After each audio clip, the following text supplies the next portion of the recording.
everybody. I'm Sherry Shriner. You're live with Sherry Shriner on Monday night, May 7th, 2007. If you have any questions for the show, and they've been coming in all week, you can send them to SherryTalkRadio at yahoo.com. I'll try to get to those tonight. I know I had a lot come in after the show last week that I didn't get to. And so I'll try to get to those tonight. Something I want to talk about tonight, folks, is alien abductions, because, you know, there's so much of it, so many people being abducted. If you look at the true numbers around the world, it's probably 1 in 10. I don't know if it's that high, but so many thousands and thousands of people being harassed in their sleep at night. I hear from many people being harassed in their sleep at night.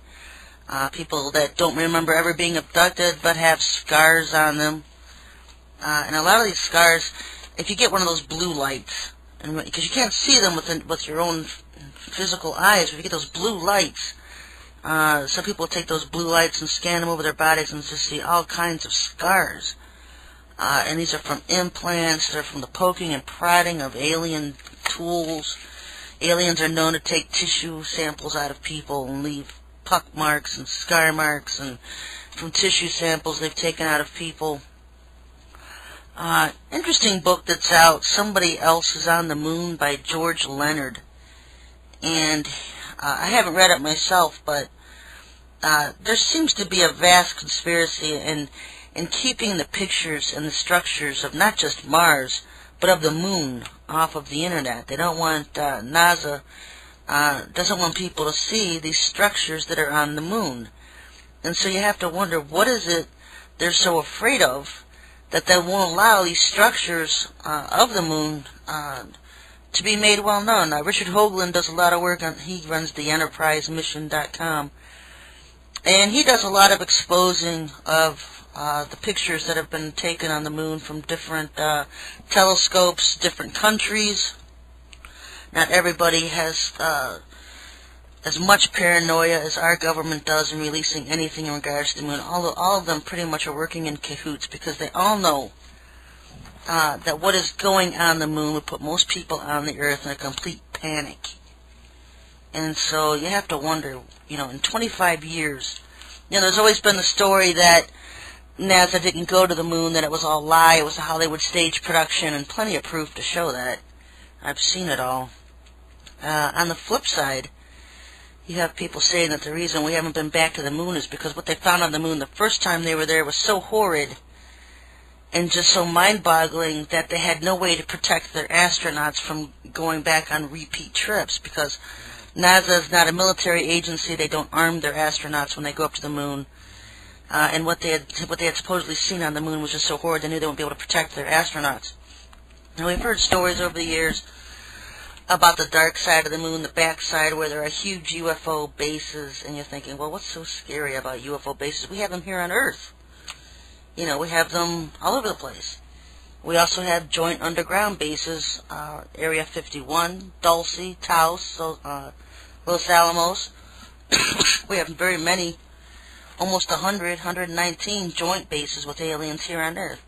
So what was it, you know, about the moon that would scare them so much? And apparently what it is, there's two different well-known structures. The lunar castle, they call it, is a huge, you can see pictures of it if you go to Google Images and put in lunar castle. And it's supposedly some big ancient castle structure that's on the moon. You can only see part of it because of the light. But if you look at the tall antenna type thing that's supposedly miles high, this castle is supposedly anywhere from 1 to 5 miles high, they say. It's nothing but a huge penis.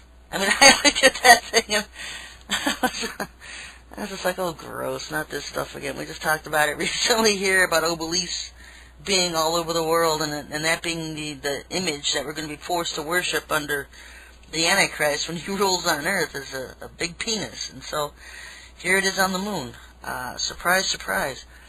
Another thing being huge pyramid structures they have found. They also have something they found that's attached to the moon by metal rods. And it actually is a huge cube structure. It's a huge cube.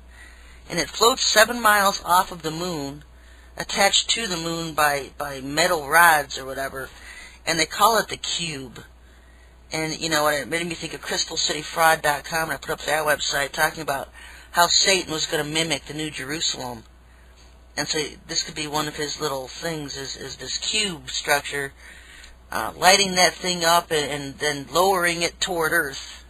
And then people think the New Jerusalem is descending down to Earth, because they're really going to do what they can to deceive mankind into believing that he's God. He wants to be worshipped as God. But what they're not talking about is these huge miles and miles, just high and wide, glass pyramids there. And these glass pyramids are found to be meat processing plants. And so,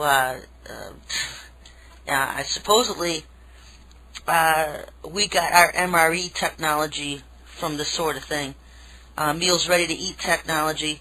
Well, the aliens have perfected it for humans, and so they're using meat processing plants on the moon to process human meat. You know, I've had Peggy Kane on my show last year or the year before. I lose track of time.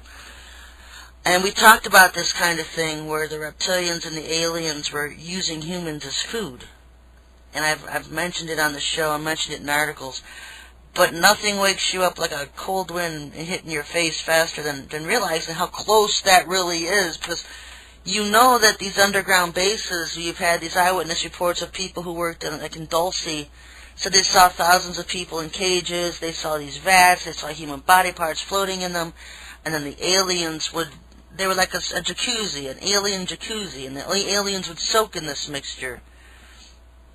It would be some kind of a liquid in with human body parts, and they would soak in it. And now we're looking at a huge human meat processing facility on the moon, where they are just processing humans. And it really woke me up a couple of weeks ago when I was working on a Bible code, and I came to the realization that I had been looking at it all along in the codes. I had been seeing it. Because I didn't always know what I was looking at. You don't always know how the Hebrews are going to describe something. You know, the Hebrew language, because of the code, the translations from Hebrew to English don't always use words the way we would use them. And sometimes they'll just use words that are just out there to describe something. It takes years to master the codes and language and differences being used. And I had always seen these terms. When I saw fishing net, I had learned about that one back when I was studying about Loosh and how these aliens are energy vampires, and they will suck your energy right out of you, and they call that human honey, or Loosh is another term for it. And I wrote a whole article on that called the Net Masters, and you can see that at SherryTalkRadio.com. Just go to my article section, and the Net Masters. And the Bible codes, when you see the fishing net, that was one of the terms that I found in relation to that. Now, for human processing and as meat packing plants, one of the terms I've seen is cattle herd. Because that's exactly what we are as humans. We're cattle herds. You know, they're using us as beef. They're using us as herds. They're ranching off of us humans on Earth. And on the moon they have these huge meat processing plants. And so I don't want to freak anybody out tonight. I don't know how you cannot be. But when you look at things, there's two different huge operations going on. Actually, three. That the aliens have been doing behind the scenes. You know, mankind, we've been here several thousands of years. I don't know how many cycles of a creation to a total destruction, and then another creation, and a total destruction. I believe we're on the 7th one. I believe we're the last one, because the Bible says that the Lord is going to completely destroy Earth at the end of the 1,000-year millennial reign. And so I believe we're on